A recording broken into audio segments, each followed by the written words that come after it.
Good morning and welcome. Sanjay Shah के साथ business की बातें, आप सबका हार्दिक स्वागत है। बिजनेस की बातें जो मैसेज आपको आज सुबह मिला है उसको पढ़ के आज की शुरुआत करते हैं। बिजनेस में यदि आप कोई नई परियोजना या नई गतिविधि शुरू करते हैं तो उसमें सफलता या विफलता मिल सकती है।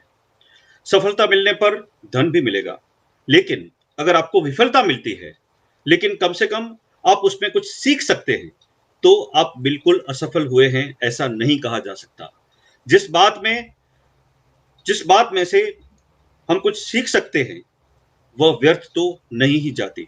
सो ये हमें याद रखना है कि सारी चीजें जो बिजनेस के अंदर हम शायद शुरू करते हैं तो शायद सफल नहीं भी हो सकती, उसमें से कुछ फेल भी हो सकता है, लेकिन अगर उसमें से कुछ हम सीख सकते हैं तो कंप्लीट फेल्योर नहीं होती, उसमें से भी हमको कुछ जानने को मिलता है और फ्यूचर में वापस वही नॉलेज हमें काम आता है।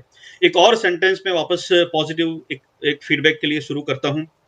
इन every difficult situation we have two options, freeze with fear and get paralyse. That is the first option कि हम फियर से पैरालाइज हो जाएं, डर से पैरालाइज हो जाएं, कुछ काम न करें। और दूसरा, keep faith in God and move ahead confidently. The option we choose will get power and we will obtain results as per that choice only. जो भी चॉइस हम करते हैं, जो भी ऑप्शन हम सिलेक्ट करते हैं, उसके बेसिस पे हमें रिजल्ट मिलेगा, क्योंकि उस चॉइस को पावर मिलेगा हमारे डिसीजन की वजह से, और फाइनली उसी प्रकार के परिणाम हमें प्राप्त होंगे। सो ये हमें ध्यान रखना है कि चॉइस इज वेरी इंपॉर्टेंट। हम क्या चुनते हैं, क्या डर के मारे हम रुक जाते हैं या हम ईश्वर के ऊपर श्रद्धा रख के बहुत जोश से, बहुत उत्साह से आगे बढ़ते हैं। आज का समय होप रखने का है, ईश्वर के ऊपर श्रद्धा रखने का है, बिकॉज बहुत सारी चैलेंजेस आने वाली हैं और उसके लिए हमको डर के बैठ नहीं जाना है, तैयार होना है। जो भी होगा हम देख लेंगे उस चीज को क्या होगा, उस मनोबल के साथ हमें आगे बढ़ने की जरूरत है, because that is what is the demand of the time. हम पावर ऑफ मैन पावर के बारे में बात कर रहे हैं। हमने लोगों को मोटिवेट क्यों करना चाहिए उसके बारे में देखा कि अ, अगर डीमोटिवेटेड होगा पर्सन तो कंपनी को बहुत नुकसान होता है। इसलिए मोटिवेशन के ऊपर ध्यान देना चाहिए, और मोटिवेशन के लिए कुछ चीज़ों की मैंने बात की, क्विकली उसको मैं रिकैप करता हूँ। सबसे बड़ा मोटिवेशन होता है राइट वर्क। आदमी को जो चाहिए वही काम मिलना चाहिए, उसको काम में मीनिंग देखना चाहिए, और उसको पीरियोडिकली अप्रिसिएशन या तो रिकग्निशन मिलते रहना चाहिए। एम्प्लॉय सिर्फ मशीन की तरह काम ना करे, इसके लिए काम के अलावा कुछ non work related fun activity भी एंगेजमेंट के लिए होते रहना चाहिए। एम्प्लॉयज कंटिन्यूसली डेवलप हो, उसके लिए उनको ट्रेनिंग हमें देते रहना चाहिए। उनकी वर्क और लाइफ में बैलेंस रहे, उनको स्वास्थ्य के लिए, परिवार के लिए, उनकी सामाजिक रिस्पॉन्सिबिलिटीज के लिए कुछ ना कुछ टाइम मिले, ऐसा हमें अरेंजमेंट करके उनको देना चाहिए। उनको रेगुलरली कुछ ना कुछ फीडबैक देते रहना चाहिए। अगर हम उनको कुछ भी बताना चाहते हैं, कुछ उनको नेगेटिव फीडबैक भी देना चाहते हैं तो वो अकेले में देना चाहिए, और पॉजिटिव अगर प्रशंसा करना चाहते हैं तो पब्लिकली करना चाहिए। लोग जैसे भी हैं हमें उनको एक्सेप्ट करना चाहिए, हमें दो लोगों को कंपेयर नहीं करना चाहिए। और लास्ट में एम्प्लॉय का जो सम्मान है, जो रिस्पेक्ट है, वो मेंटेन हो, ऐसा हमें ध्यान रखना चाहिए। उसको हम हर्ट नहीं करें, ऐसी कोशिश करते रहना चाहिए। इतनी सारी बातें अभी तक हमने की है, कुछ और बातें आज हम ऐड करेंगे उसके ऊपर। सबसे पहले जो बात करनी है दैट इज अबाउट लिसनिंग। हर एक पर्सन को कोई सुनने वाला चाहिए। हुँ? देखो आज जिस माहौल में हम रहते हैं ना, सारे लोग बिज़ी हैं। कोई अपने फ़ोन में बिज़ी है, कोई इंटरनेट पे बिज़ी है, कोई सोशल मीडिया पे बिज़ी है, कोई मीडिया पे बिज़ी है, कोई टीवी में, कुछ पढ़ने में, सुनने में, इतने सारे इनपुट अवेलेबल हैं, एवरीबॉडी इज़ सो बिज़ी। किसी के पास दूसरे पर्सन को सुनने का टाइम नहीं है। सो इसी तरह से हमारे पास भी जो लोग काम करते हैं, उनको भी बीच-बीच में एक एक ऐसी होप होती है कि मेरे बॉस मेरी बात सुने। So as a owner of the business ये हमारी रिस्पॉन्सिबिलिटी है कि हम सारे लोग जो हमारे साथ काम करते हैं, उनकी बात शांति से सुनें, और बहुत ही उनकी फीलिंग समझने के लिए सुनें, बहुत ध्यान से सुनें। ऐसा नहीं कि खाली फॉर्मेलिटी के लिए हमें उनको बुला के पूछ लेने का है कि भई तेरा क्या हाल है और बोल क्या बोलने का है। No, you have to listen. जिस तरह से उनकी जो भावनाएँ हैं उनको आप समझो, कहाँ से उनको जो फ़ील हो रहा है, जो प्रॉब्लम्स वो बता रहे हैं, तो उसके पीछे का रीज़न अगर आप समझने की कोशिश करेंगे, क्या होगा, अगर कोई किसी की बात सुनता है ना, उससे भी बहुत सारी राहत हो जाती है लोगों को। कभी-कभी हमारा प्रॉब्लम अगर हम किसी को बताते हैं, तो सामने वाला पर्सन अगर उसका सॉल्यूशन नहीं दे पाएगा ना, फिर भी उसने मेरी बात सुनी, एक वो फीलिंग भी मुझे बहुत सारा रिलीफ कर देती है। ऐसा हमने महसूस किया होता है, राइट? सो इसी तरह से हमारे एम्प्लॉयी का भी, अगर वो हमारे सामने आके कुछ कहते हैं या कुछ प्रॉब्लम पेश करते हैं, सो नॉट नेसेसरीली कि हम उनका प्रॉब्लम हमेशा सॉल्व कर पाएँगे। लेकिन अगर हम उनकी बात सुनेंगे भी ना, तो भी उनको बहुत अच्छा लगेगा। So as an employee, as an employer, as a boss, ये हमारी एक ड्यूटी है कि हम अपने लोगों को शांति से सुने, उनकी जो ओपिनियन है, उनके जो सजेशंस हैं, वो उसके बारे में ध्यान दें, and we have to listen to them. बहुत सारे केसेस में मैं देखता हूँ मीटिंग के अंदर बॉस लोग आते हैं, 1 घंटे की मीटिंग होती है, 6-7 लोगों को बुलाया है, लेकिन 1 घंटे के अंदर लगभग 50 मिनट वही आदमी बात करेगा जो बॉस है। बाकी के लोग खाली सुनते हैं या कुछ नोट डाउन करते रहते हैं, कुछ बाकी को उनको करने का नहीं होता है। This is not right listening. अगर हम 6 लोगों को बुलाते हैं, तो करीब-करीब इक्वल टाइम सारे लोगों को मिले, ऐसी कोशिश हमको करना चाहिए और सारे लोगों की बात हमें एज़ अ बॉस सुनना चाहिए। So that is the because listening is very important motivator, ये पहली बात जो हमें याद रखनी है। दूसरा, पैसों का मोटिवेशन के लिए क्या इंपॉर्टेंस है, उसके लिए हमें बहुत समझने की ज़रूरत है, बिकॉज़ ऐसी मान्यता है कि लोग सिर्फ़ पैसों के लिए ही काम करते हैं। सारे लोग पैसों के लिए काम नहीं करते, कुछ लोग शायद करते होंगे, क्योंकि मनी हमेशा सब लोगों को मोटिवेट नहीं करती और मनी एक पर्सन को भी हमेशा मोटिवेट नहीं कर सकती। इसके बारे में हमें थोड़ा और डिटेल में समझना है, क्योंकि सारे लोग पैसों के लिए काम नहीं करते। लेकिन अगर हम सही लोगों को सही सैलरी नहीं दे पाते, सही कंपेंसेशन नहीं दे पाते, तो मनी अगर मोटिवेट नहीं करेगी, तो मनी डीमोटिवेट कर सकती है। क्योंकि हर एक पर्सन का एक करंटली मार्केट में एक सैलरी फिक्स होता है, एक रेट होता है कि इस स्किल के लिए, इस टाइप की क्वालिफिकेशन के लिए, इस टाइप के एक्सपीरियंस के लिए पर्सन को जनरली इतने पैसे मिलते हैं, इस टाइप का रिजल्ट प्रोड्यूस करने के लिए। सो वो मार्केट रेट के अनुसार अगर मेरा कोई एक दोस्त है जिसको 10 साल का एक्सपीरियंस है, मुझे भी 10 साल का एक्सपीरियंस है, हम सेम क्वालिफ़िकेशन वाले हैं और सारे रिज़ल्ट हमारे सिमिलर हैं, फिर भी उसको अगर मुझसे बहुत ज़्यादा सैलरी मिल रहा है और मैं मुझे मालूम है कि उसकी कंपनी में मैं जाऊँगा तो शायद मुझे भी उतना पगार मिलेगा, ऐसा एम्प्लॉयी को अगर महसूस होता है, मतलब कि मुझे मेरी मेरिट के अनुसार पगार नहीं मिल रहा है, ऐसा अगर उनको महसूस होगा, तो मार्केट रेट से कम सैलरी भी पर्सन को डीमोटिवेट कर सकती है। ये हमें ध्यान रखना चाहिए कि जो भी चल रहा है उस ट्रेंड के अनुसार हमारे लोगों की सैलरी होनी चाहिए। अगर ऐसा करेंगे तो ही पैसा राइटली मोटिवेट करेगा, वरना पैसा डीमोटिवेट भी कर सकता है। That is one thing that हमें याद रखना है। इंग्लिश में ऐसा कहते हैं कि if we pay peanuts we will only get monkeys. हमारे साथ अगर हम सिर्फ उनको पीनट्स ही देंगे, तो सिंगदाने देंगे तो सिर्फ हमको कौन मिलेंगे? मंकीज ही मिलेंगे, बंदर लोग ही मिलेंगे, अच्छे लोग हमको नहीं मिलेंगे। बहुत सारे किस्सों में जो स्मॉल मीडियम एंटरप्राइज एंटरप्रेन्योर होते हैं, वो किसी भी जॉब को, किसी भी पर्सन को सैलरी के अमाउंट के साथ इवैल्यूएट करते हैं कि ये 10,000 रुपए वाला आदमी, ये 15,000 रुपए वाला आदमी, ये 50,000 रुपए वाला आदमी, 1 लाख रुपए का आदमी, ऐसा ऐसा नहीं होना चाहिए, क्योंकि ये हम कोई मार्केट में जाके नारियल नहीं खरीद रहे हैं। नारियल वाले ऐसा बोलते हैं ना, 20 वाला है, 25 वाला है, 30 वाला है, वगैरह वगैरह। हम ह्यूमन बीइंग को एक टैलेंटेड अलग अलग टाइप की कैपेसिटी वाले लोगों को हायर कर रहे हैं, उनकी उनकी उनकी एनर्जी को, उनके टाइम को अपनी कंपनी के लिए एंगेज कर रहे हैं। तो उस वक्त हमें ध्यान रखना चाहिए कि सिर्फ 10,000 रुपए वाला आदमी नहीं होता, 20,000 रुपए वाला आदमी नहीं होता। हर एक आदमी की अलग-अलग एक कीमत होती है, उसके अंदर जो टैलेंट होती है, उसके अंदर जो एबिलिटी होती है, उसके अनुसार उसका वेतन होना चाहिए और ये चीज़ें अगर हम ध्यान नहीं रखेंगे, तो हमें गलत लोग मिल जाएँगे और सही लोग हमारी कंपनी में नहीं आएँगे। बहुत सारे किस्सों में मैं देखता हूँ कि जो स्मॉल मीडियम एंटरप्राइजेज़ के लोग होते हैं, ओनर्स होते हैं, उन्होंने शुरुआत में कुछ लोगों को अपनी कंपनी में रखा हुआ हुआ होता है। ये फाउंडिंग मेंबर्स होते हैं, जो 10, 15, 20 सालों से बॉस के साथ काम करते हैं। ऐसे लोगों की जो सैलरी होती है ना, ये जो सीनियर लोग हैं, जो पुराने लोग हैं, सीनियर से ज़्यादा पुराने लोग, उन लोगों की सैलरी जनरली बॉस के मन में एक सीलिंग बन जाती है कि ये मेरा सबसे पुराना आदमी है, ये मेरा सबसे यूज़फुल पर्सन है। अभी जो नया पर्सन आएगा, इससे ज़्यादा तो सैलरी उसको मैं दे ही नहीं सकता। देखिए, अभी यहाँ पे थोड़ी गलती होती है। जो पुराने लोग होंगे हमें यूज़फुल हैं, मैं मानता हूँ ऐसा। लेकिन बहुत सारे किस्सों में हम देखते हैं कि जो पुराने लोग होते हैं, वो अपने स्किल को बढ़ा नहीं पाते, अपनी क्वालिफ़िकेशन को इंक्रीज़ नहीं कर पाते और जो नई चैलेंजेस हैं, जो आज आज के समय में जो ज़्यादा इम्पोर्टेंट हैं, उस टाइप की चैलेंजेस को हैंडल करने का उनके पास काबिलियत आता ही नहीं है। They can not handle. Suppose आज के समय में आप देखते हैं तो डिजिटल टेक्नोलॉजी इतना सारा जो चल रहा है, ये सारी चीज़ों को यूज़ कैसे करने का और इसका कैसे बिज़नेस के लिए अप्लाई करने का, ये सारा नॉलेज शायद पुराने लोगों को नहीं होगा। फिर भी ये नई स्किल वाले लोगों को अगर हम लेना चाहेंगे तो हम सैलरी का कंपैरिज़न अगर अपने पुराने लोगों के साथ करते हैं, तो हमें नई स्किल वाले, नए ज़माने के लोग नहीं मिलेंगे। So as an entrepreneur, as a business person हमें इस माइंडसेट में से बाहर निकलने का है कि जो पुराने लोग हैं, उनकी जो हाईएस्ट सैलरी है, उससे ज़्यादा किसी को सैलरी मैं दे ही नहीं सकता दैट इज रॉन्ग। समटाइम्स शायद आपको उस सीलिंग से बाहर जाना पड़ेगा, बिकॉज आज की वास्तविकता है। और ये जो पुराने लोग हैं वो हमारी कंपनी छोड़ के नहीं जा सकते मोस्ट ऑफ द केसेस में, बिकॉज उनकी स्किल जो है वो बहुत ही लिमिटेड हो चुकी है। वो मार्केट के पॉइंट ऑफ व्यू से इररिलेवेंट हो गए हैं। अभी उनका कोई बाहर मार्केट वैल्यू नहीं रहता है। ये कड़वी लेकिन हकीकत है कि उनको बाहर कोई रखेगा नहीं। सो उनको अगर अभी आप जो भी पगार देते हैं उससे आधा भी देंगे ना, तो भी उतना भी पगार उसको शायद बाहर नहीं मिलेगा। यू नो दैट वास्तविकता, दैट रियलिटी इज देयर।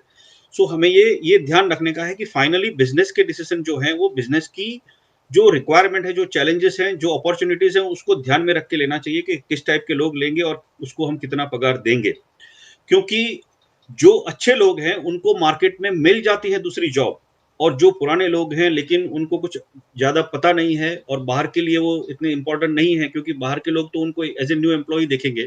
सो अगर उस नई कंपनी के लिए उसके पास कोई स्किल नहीं है तो उस पर्सन का मार्केट वैल्यू नहीं है। सो वो हमारे पास ही टिके रहेंगे। लेकिन अगर हम उनको एक सीलिंग बनाकर बाकी के लोगों को इवेल्युएट करेंगे तो शायद हमको अच्छे लोग नहीं मिलेंगे। तो इस सीलिंग में से हमको बाहर निकलने का है कि जो लोग जितनी उनकी जो मेरिट है, उनकी जो क्वालिफिकेशन है, उनकी जो योग्यता है, उसके अनुसार चाहे वो नया हो या पुराना उसको पगार मिलना चाहिए। अगर हम इस चीज का ध्यान रखेंगे तो ही हमको सही लोग मिलेंगे। हम अगर कितने समय से मेरे पास पर्सन है उसके बेसिस पे डिसीजन करेंगे और नए पर्सन को हम अन्याय करेंगे तो शायद हमको अच्छे लोग नहीं मिलेंगे। तो पैसों के बारे में ये एक चीज हमें बहुत ध्यान रखने की जरूरत है। दूसरा, अगर हम एक कंपनी के अंदर 3 लोग काम करते हैं, अभी तीनों की लगभग परफॉर्मेंस इक्वल है ऐसा हम मानते हैं, लेकिन जो पर्सन है उनको पता है कि तीनों में एक पर्सन बहुत अच्छा काम कर रहा है, दूसरा उससे कम और तीसरा एकदम कम है उससे भी। सो ये तीनों में आपस में मालूम है कि कोई अच्छा काम कर रहा है, लेकिन बॉस जब इंक्रीमेंट देने का समय आता है तभी तीनों को एक ही टाइप का इंक्रीमेंट दे देते हैं। हम बोलते हैं कि तीनों ने एक ही टाइप का काम किया है। तो यहाँ पे भी जिसने अच्छा काम किया है वो डीमोटिवेट हो जाता है। सो हमें ये ध्यान रखने का है कि पैसा जिस तरह से मोटिवेट कर सकता है, कभी कभी अगर गलत तरीके से डिस्ट्रीब्यूट करेंगे, गलत इंक्रीमेंट देंगे, गलत तरीके से किसी का पगार नक्की करेंगे तो शायद डीमोटिवेशन भी हो सकता है। दूसरी एक बात, ऐसा नहीं है कि पुराने लोग हमेशा यूजलेस होते हैं, खराब होते हैं, मैं ऐसा बिल्कुल नहीं कहता। कभी कभी इससे उल्टा भी होता है। बहुत सारे किस्सों में बॉस लोग ऐसा भी करते हैं कि पुराने लोग जो होते हैं चाहे बहुत ही टैलेंटेड हो, बहुत ही यूजफुल हो उनको, फिर भी उनका पगार बढ़ाते ही नहीं है, क्योंकि ये तो मेरे साथ 15 सालों से काम कर रहा है और अभी ये तो कहीं भी बाहर जाएगा भी नहीं। अभी इसको कोई बाहर जॉब मिलने वाला नहीं है। फिर भी उसको मैं पगार नहीं दूंगा तो भी यहाँ रहने वाला है, तो इसलिए उसको सैलरी इंक्रीमेंट करते ही नहीं है। और उससे कम काम करने वाला, उससे कम टैलेंट वाला कोई एक नया पर्सन आएगा, उसको शायद उसकी डबल सैलरी भी देते हैं पुराने पर्सन से। ऐसा भी होता है।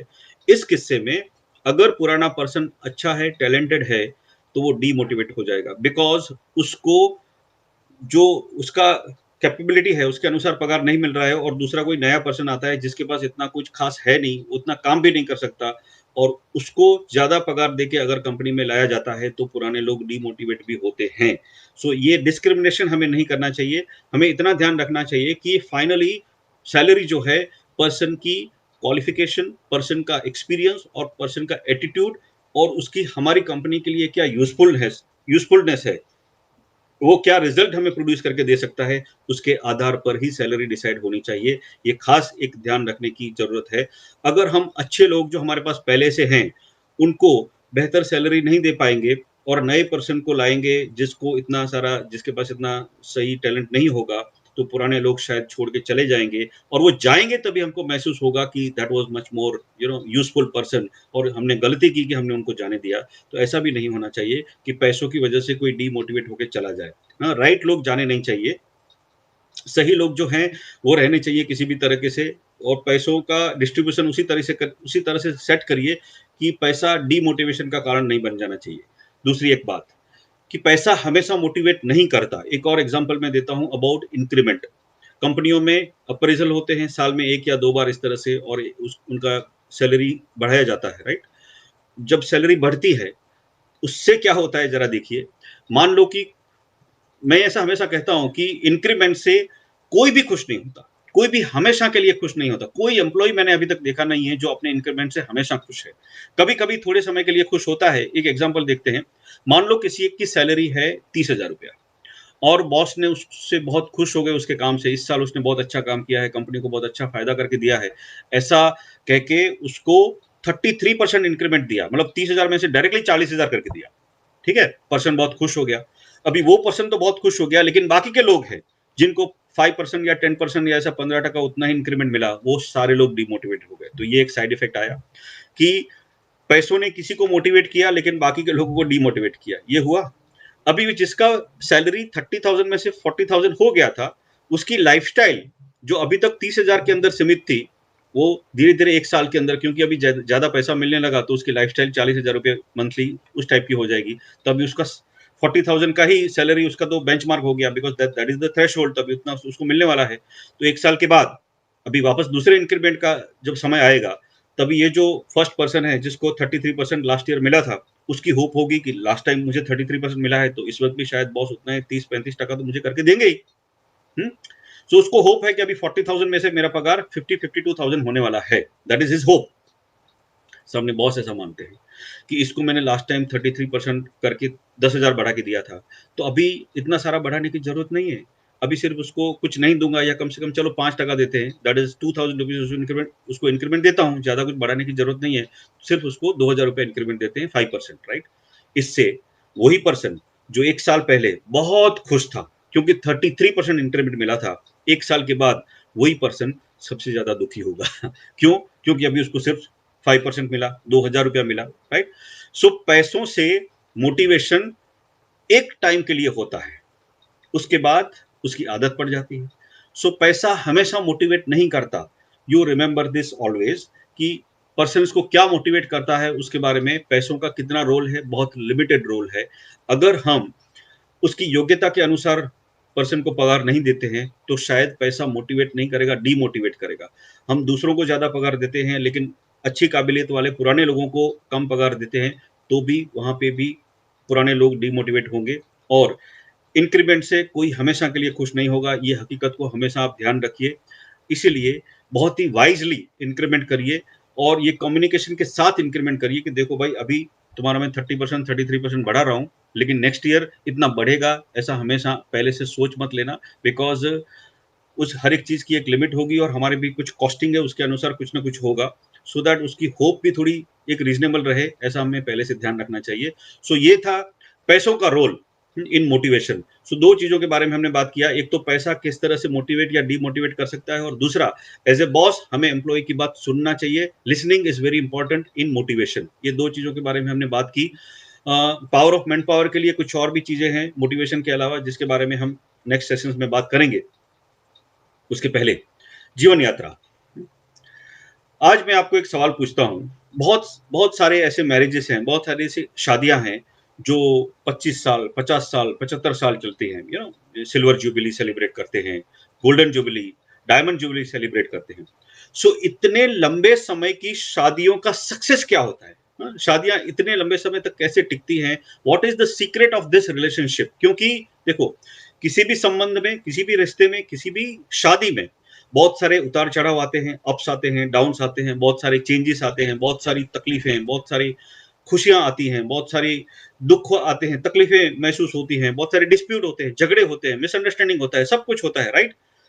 इसके बावजूद भी शादियाँ 25-50 सालों तक चलती हैं, रिश्ते इतने लंबे कैसे चलते हैं? हुँ? मैंने जो समझा है, एक ही रीज़न है। अगर हमें किसी भी रिश्ते को, हाँ, फैमिली मेंबर के साथ या किसी और रिश्ते को भी इतना लंबा, इतना दीर्घायु बनाना है, लॉन्ग लिविंग बनाना है, तो उसका सीक्रेट एक ही है। Don't take your family members and loved ones seriously. आपके जो भी फैमिली मेंबर्स हैं, या जो भी रिश्तेदार हैं, जो भी फ्रेंड्स हैं, जो आपके प्रियजन हैं, उनको सीरियसली ना लो। अभी इसको थोड़ा समझना पड़ेगा, क्योंकि सीरियसली ना लो मतलब क्या, उसकी बात ना सुनूँ, या उसको अनदेखा कर दूँ, ऐसा नहीं है। देखिए, किसी भी रिश्ते के अंदर हमेशा सिर्फ़ मीठास नहीं होती। जिस तरह से एक थाली जो होता है ना, थाली नाम का मील, जिसके अंदर बहुत सारे अलग-अलग टाइप की वैराइटीज़ होती हैं खाने की। सिर्फ़ मीठा नहीं होता उसमें, कुछ खारा होता है, कुछ तीखा होता है, कुछ अलग-अलग टेस्ट होते हैं, जिस तरह से। उसी तरह से एक रिश्ते के अंदर सिर्फ़ मीठास या गुडी-गुडी नहीं होता। उसके अंदर भी बहुत सारे अलग-अलग टाइप के रंग होते हैं, और ये रंग इसलिए होते हैं कि हर पर्सन जो है ना, अपने मन के अंदर, अपनी मानसिकता के अंदर बहुत सारे अप्स और डाउन में से पसार होता है। कभी वो पर्सन बहुत खुश होता है, कभी एकदम दुखी होता है, कभी उसको थकान लगती है, कभी उसको बोर्डम लगता है, कभी बहुत भूख लगी होती है, कभी प्यास लगी है, कभी उसको नींद आती है, कभी उसको बहुत ही डिप्रेस्ड फील होता है, कभी लोनली फील होता है, कभी बहुत ही एनर्जेटिक और वो उत्साह से भरा हुआ होता है, कभी उसको आशा दिखती है, कभी उसको निराशा घेर लेती है, कभी वो मायूस होता है। सो एक पर्सन एक ही लाइफ में, एक ही दिन में बहुत सारी फीलिंग में से गुजरता है। जिस तरह से दरिया के अंदर कैसा ऐसा टाइड एब आता रहता है, कभी ऐसा उतार चढ़ाव आता ही रहता है। एक दरिया हमेशा एक लेवल से नहीं होता, हमेशा उसके अंदर उतार चढ़ाव आते रहते हैं, राइट? उसी तरह से हमारी मानसिकता के अंदर भी उतार चढ़ाव आते हैं। अभी कभी हमें कभी खुशी, कभी गम, कभी खुशी, कभी गम, ऐसा वेव होता है। देखो, एक वेव होता है, वो ट्रिगोनोमेट्री अगर आपने स्टडी की है तो उसमें कैसे साइन वेव होता है, एकदम ऊपर जाता है, फिर नीचे आता है, धीरे धीरे एकदम बॉटम तक जाता है, फिर से वापस ऊपर आता है, दैट। तो वो साइन वेव की तरह हमारी जो माइंडसेट है, हमारी जो मेंटालिटी है, हमारी जो मनोस्थिति है, वो भी अप डाउन, कभी खुशी कभी गम, कभी खुशी कभी गम, ऐसे पसार होती है, राइट? सो कभी हम खुशी में होते हैं, कभी हम गम में होते हैं। जिस तरह से, उसी तरह से हमारे साथ जो लोग रहते हैं, चार दीवारी में हमारे साथ रहने वाले लोग भी, उनकी भी मनोस्थिति करीब करीब अपनी ओर से अलग ही तरीके से चलती रहती है। कभी उनका भी खुशी का दौर चलता है, कभी गम, कभी खुशी, कभी गम, इस तरह से चलता रहता है। उसको भी कभी भूख लगी है, कभी प्यास लगी है, कभी परेशान है, कभी नींद आती है, कभी थका हुआ है, कभी बहुत खुश है, कभी दुखी है, कभी everything is possible with them also, right? So जब हमें खुशी होती है, हमारा खुशी का दौर चल रहा है, देखो, उस वक्त उसका भी अगर खुशी का दौर चल रहा है, तो फिर हमारा रिश्ता उस वक्त बहुत ही अच्छे प्यारे से मोड में जाएगा। हम एक दूसरे से बहुत अच्छी तरह से पेश आएंगे, राइट? लेकिन कभी कभी उल्टा हो जाता है। जिस तरह से सुबह से उठ के शाम तक हम कभी खुशी कभी गम, कभी खुशी कभी गम, कैसे ऐसे दौर में से गुजरते रहते हैं, उसी तरह से हमारे जो प्रियजन हैं, हमारे जो फैमिली मेंबर्स हैं, वो लोग भी अपनी साइकिल में कभी गम, कभी खुशी, कभी गम, कभी खुशी, इस तरह से जाते हो। पॉसिबल है ना? हमें नहीं मालूम कि आज मेरा दिन किस तरह से शुरू हुआ है, उसी तरह से मेरे परिवारजन का उसी तरह से शुरू नहीं हुआ होगा, राइट? अभी मैं बहुत खुश होऊंगा तो शायद उसका दिमाग खसका हुआ होगा, ये भी पॉसिबल है। This is all possible. और कभी कभी मेरी मैं अपसेट हूं, तभी वो बहुत खुशी में हो सकते हैं, ऐसा भी होता है, राइट? सो अगर मैं जब दुखी होता हूं, तभी अगर मुझसे कोई बात करता है तो मैं उससे बहुत गुस्से से पेश आता हूं, मैं गुस्से में कुछ भी बोल देता हूं, और फिर मुझे पछतावा होता है, क्योंकि फिर मैं बोलता हूं कि यार, मैंने गुस्से में इतना सारा बोल दिया, इतना सारा बोलने की जरूरत नहीं थी। लेकिन ये जो तीर है ना, वो तो चला गया होता है, सामने वाले को मिल चुका होता है, तो वो तो हमेशा हर्ट करता है, राइट? लेकिन हमें ये ध्यान रखने का है कि हम कुछ भी गुस्से में जो बोलते हैं, वो उसकी इफेक्ट होती है। इससे ये ध्यान रखो कि कुछ भी ऐसा ना कर दो कि सामने वाला उसको भूल ना पाए। एट द सेम टाइम, जितना अगर हमने बोल दिया, हमको ऐसा लगता है कि ये गलती कर दी हमने, अभी सामने वालों को सॉरी बोल के हम चाहते हैं कि वो लोग भूल जाएं।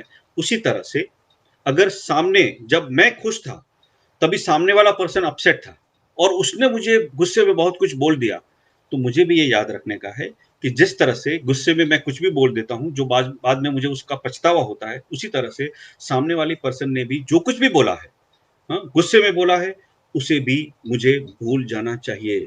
अगर उनकी सारी गलत बातों को, जो गुस्से में बोला है, जो नहीं बोलना चाहिए ऐसा भी बोला है, उस सारी गलत बातों को अगर मैं यहाँ पे रखता हूँ, याद रखता हूँ, ऐसा उसने बोला ही क्यों, इतना बोझ लेके चलता हूँ, तो ये रिश्ता कभी भी आगे नहीं बढ़ पाएगा, नहीं बढ़ पाएगा।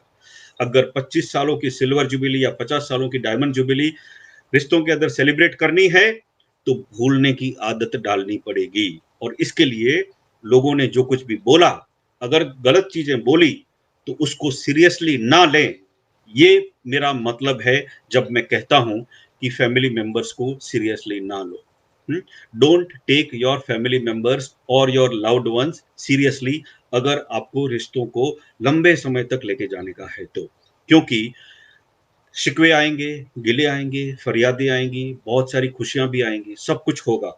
अगर हम सिर्फ उनकी खराब चीजों को याद रखेंगे, तो हम किसी भी रिश्ते को आगे नहीं बढ़ा पाएंगे। इसलिए जिस तरह से हम कभी खुशी कभी गम, कभी खुशी कभी गम की साइकिल में से गुजरते रहते हैं, उसी तरह से हमारे परिवार वाले भी अपनी गम खुशी की साइकिल में से गुजरते रहते हैं। ये हमें ध्यान रखने का है। हमारा खुशी का साइकिल है, उस वक़्त उसका गम का अगर दौर चल रहा है, उस केस में अगर वो लोग कुछ बोल देते हैं, तो उसको जल्दी से भूल जाओ। हैप्पी मैरिज का एक सीक्रेट है शॉर्ट मेमोरी, हाँ? Long marriage requires short memory, right?